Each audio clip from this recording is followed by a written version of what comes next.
morning, and we put this wreath here to commemorate John Mitchell, to commemorate Labor Day, and remember the fights that we went through, especially in this town. We've done a lot. We have a lot farther to go.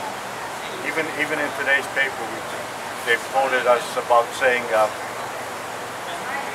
we're now a backyard mentality instead of a front porch mentality. We need to change a lot of that. We need to remember that we're out there for everyone. Yeah? Thank you very much, Bill. I'd like to take a moment again, as Bill said, to thank everyone for coming here today. And I'd like to go around and have everyone introduce themselves, starting with Commissioner Washoe. I'm Mike Washoe, and I'm here as much as anything to say thank you to me while I was in office. I'm still there until January. And I want to just mention one or two things, if I might. Those of you that work every day as a union member, realize that you're part of a tradition in America that's so proud, that's so all-encompassing, and it's so significant. Well, what's all-encompassing, proud, and significant? But be more specific. You're part of a movement that has been represented by men and women.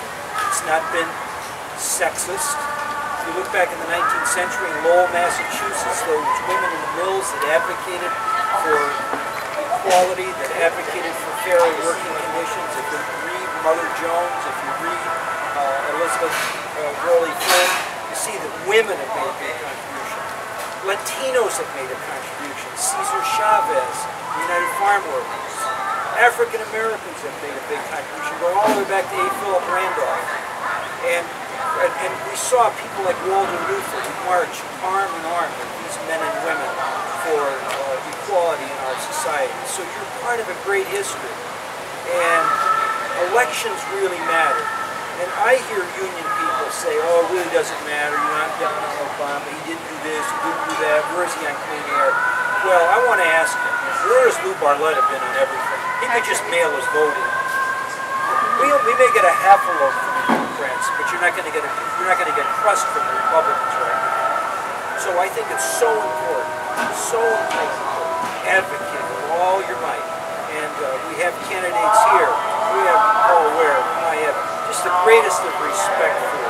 And I watched him advocate for Margie Bissignani-Moyle when she was running in a courageous manner. And here you have someone who was fighting for another woman had the opportunity to go. Gary DeVillio, with whom I've worked with when I was in the city, was always there for me, and I want to be there for Gary. Anyway, I'm not going to make a speech. I just am so passionate about the fact that one, labor has a rich history, and two, that history is tied more to the Democratic Party than any other political party. And we saw what happened when the Republicans took over Congress.